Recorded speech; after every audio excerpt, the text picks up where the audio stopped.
Dice la leyenda que un viajero llegó a Velasco en Holguín y no encontró ningún lugar donde comprar comida cocinada.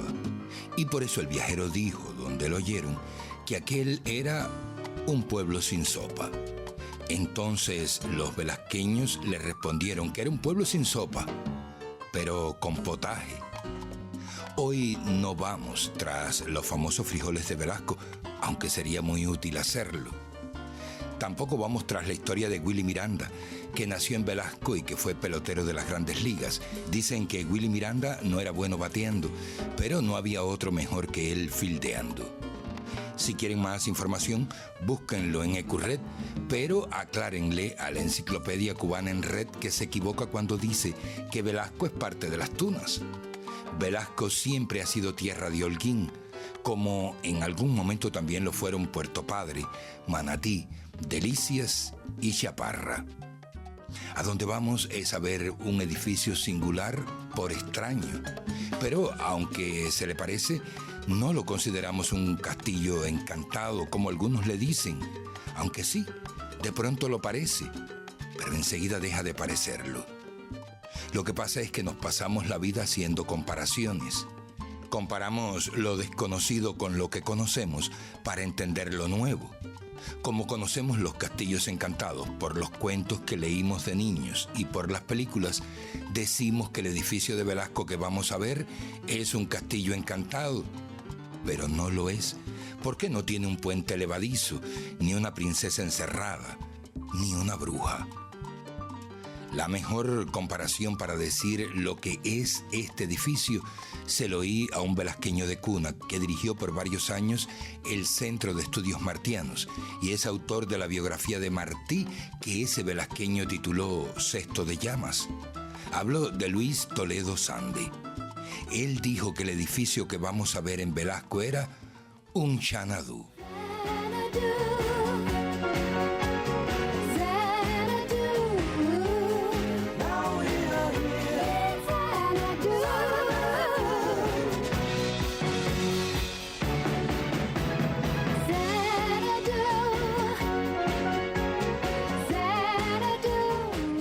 Xanadu era como se llamaba el lujoso, misterioso y exuberante palacio del Gran Khan en Mongolia, según dijo Marco Polo.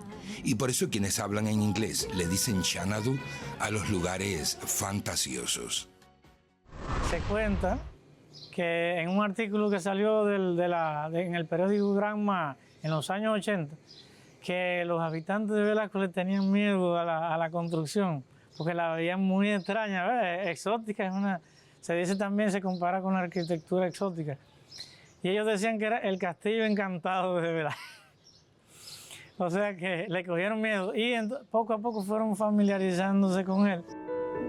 Para comprobar cuánto de extraño es el edificio, le pedimos al arquitecto de la Oficina de Monumentos y Sitios Históricos que nos hiciera un plano lo más sencillo posible, donde pudiéramos ver cómo se distribuyen los espacios. Y lo hizo. Esta es la primera planta.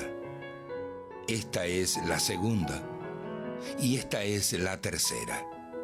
Pero ni siquiera con los dibujos se puede tener una idea completa de cuánto de extraño o poco común es el edificio.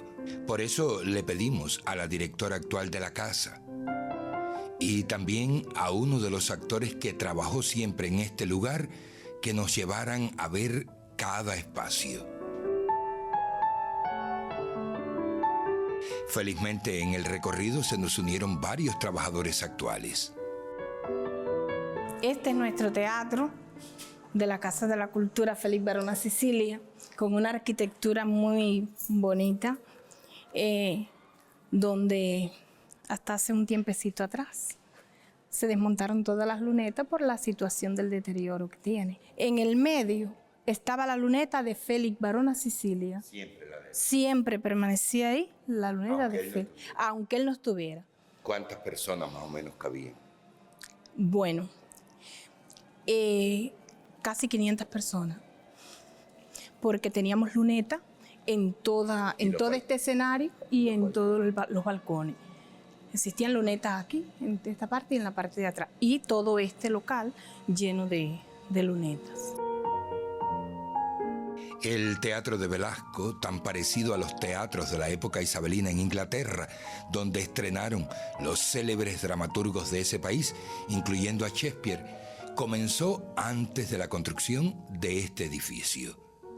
La historia del edificio realmente comenzó en 1927, cuando les nació su hijo a un matrimonio del pueblo, integrado por un chofer de alquiler y un ama de casa.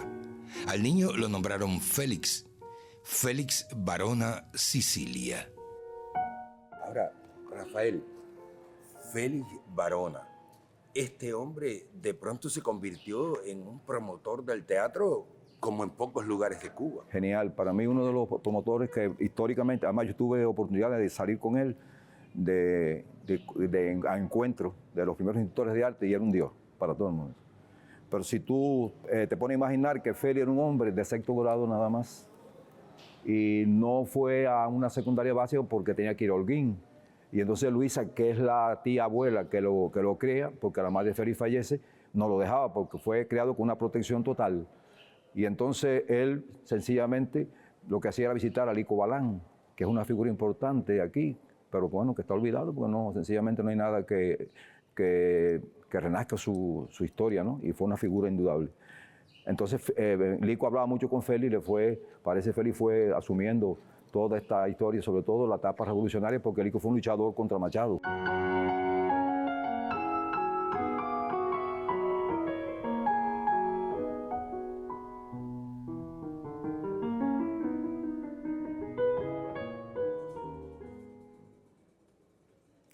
¡Cállate, larga de lengua! ¡Penacho de Catalineta! Que si yo lo he hecho por mi propio gusto. Tú te explicas que Félix fuera un hombre que cualquiera, un hombre muy simple. Pero además de eso, de la educación política que recibió de Lico, lo que realmente él asumió en el orden de la cultura, del arte. Félix no te oía música cualquiera. La discoteca de Félix era toda música clásica. Él tenía a Caruso, María Cala, a Armando Pico de Cuba, a Rosita Forné, zarzuela, ópera, opereta, un piano para que cuando ella visite allí en su casa, una casa que diseñó Walter. La Casa de la Cultura de Velasco es más que una sencilla casa de cultura. Es un centro cultural que lleva el nombre de su principal promotor, Félix Barona Sicilia. ¿Es esta una de las partes que más daño ha sufrido? Sí, cómo no. Es la que más deteriorada está. Tiene más situación de deterioro. Entonces, aquí estaba el público, el escenario, hay camerinos y esas cosas.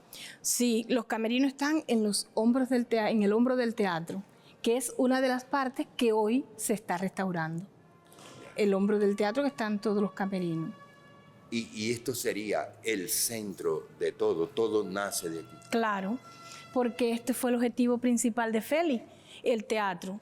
Incluso tiene foso para orquesta. Sí, foso para orquesta, sí, contamos con el foso para orquesta.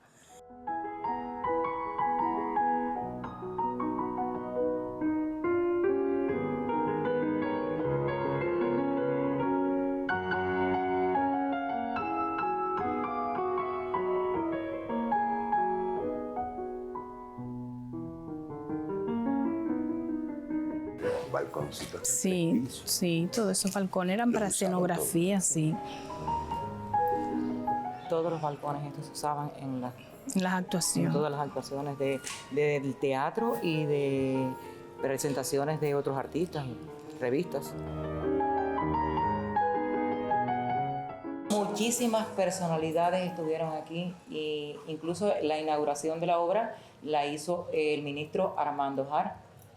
Y después de eso aquí en cada una de las visitas que venía estuvo Raquel Revuelta, Rita Longa, Corina Mestre, bueno, artistas, y cuando vienen en el cine pobre de Jibara, también somos visitados aquí por todos esos artistas. Y una cosa, los vecinos, cuando hay presentaciones, cuando funcionaba, acudía, había mucho público. Sí, muchísimo público.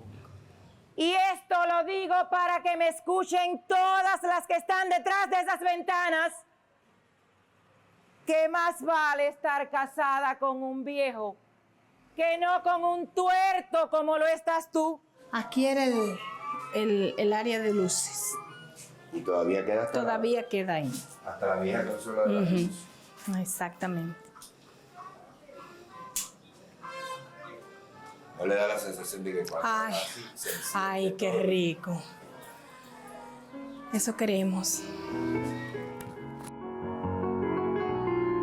La que se ve en la fotografía era la modesta sala de teatro que tenía Velasco. Fue ahí donde Félix Barona Sicilia estrenó la mayoría de las obras que dirigió. Pero el artista no estaba complacido.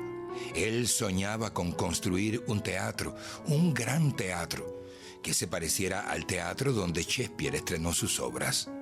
Un teatro que el edificio mismo fuera un espectáculo. Pero nada más soñarlo era una gran locura. Félix Barona Sicilia vivía en Velasco, un poblado de agricultores que sobre todo se dedicaban a sembrar frijoles y a nada más. Pero Rafael era un loco. Yo creo que sí.